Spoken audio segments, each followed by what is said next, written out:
Well, I'm feeling a bit silly. It was only a few days ago that I was commenting about how action RPGs were fading from prominence on the Famicom, and July 1989 has turned into the month of action RPGs.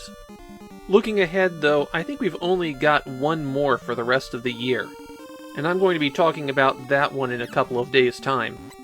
So maybe July 1989 is just when they decided to cluster all of the releases.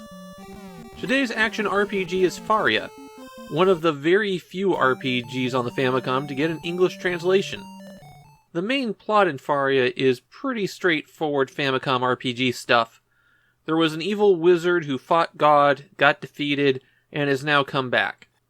The wizard kidnapped a princess, who happens to look a lot like a caterpillar, and a brave warrior sets out to save the day.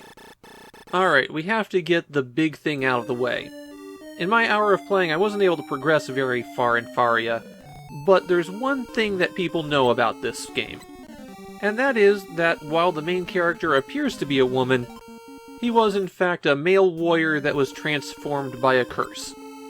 Really, the only way that you'd know that the character appears to be a woman is from the cover art. The sprite's a bit too tiny and indistinct to give you any kind of impression. It's around the midpoint of the game when this is revealed. And apparently it was a plot twist that upset a lot of people when they played it back in 1989. Honestly, it plays such a minor role in the game that it really doesn't matter. When you're just wandering around, Faria looks a lot like Dragon Quest.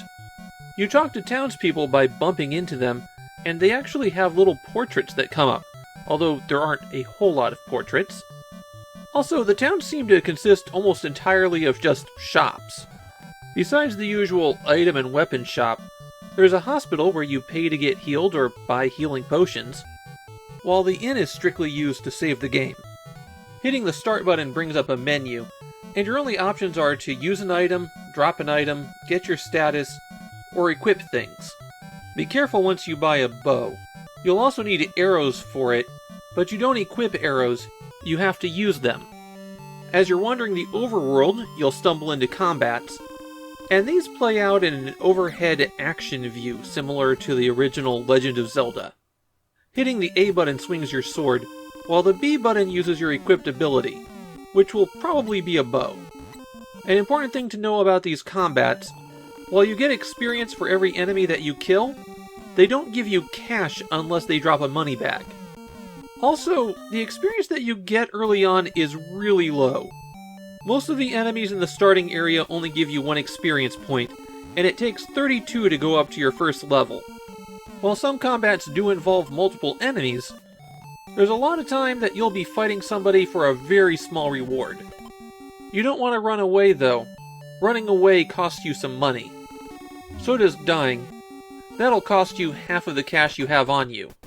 A trick to get around this is that in some towns you can buy gems, and the gems sell for 90% of their original value. Combat can be pretty challenging initially. Enemies can be on top of you fast. And the only way to heal is to go to a hospital, which not all towns have. Some towns don't even have inns to save at. Another thing about the combat in the early game, stay out of the forest. There's monsters in the forest that you just cannot defeat at level 1, but you start out pretty much surrounded by forest. So don't go in there until you are much stronger. How will you know that you're much stronger? Well, stores change what they sell as you level up. All the stores in the game sell the same items depending on what level you are.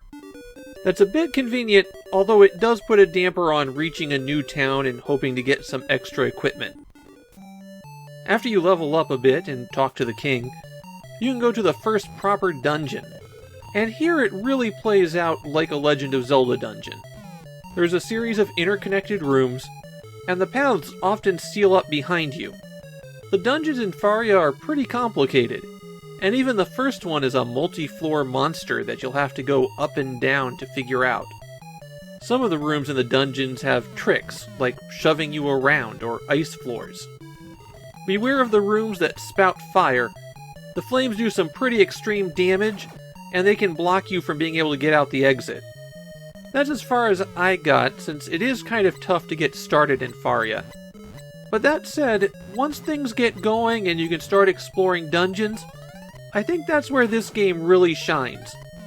Whether or not you'll enjoy it depends on your tolerance for exploring complicated mazes, but I think the environments are better and more interesting than they have been in a lot of other RPGs we've seen. And I think the light-hearted comedic touches in Faria are kind of cute.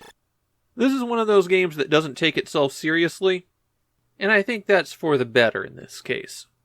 I think Faria was pretty fun, and it's definitely on my list to go back to sometime. Fortunately, it uses a battery save, so when I'm ready, it'll still be there.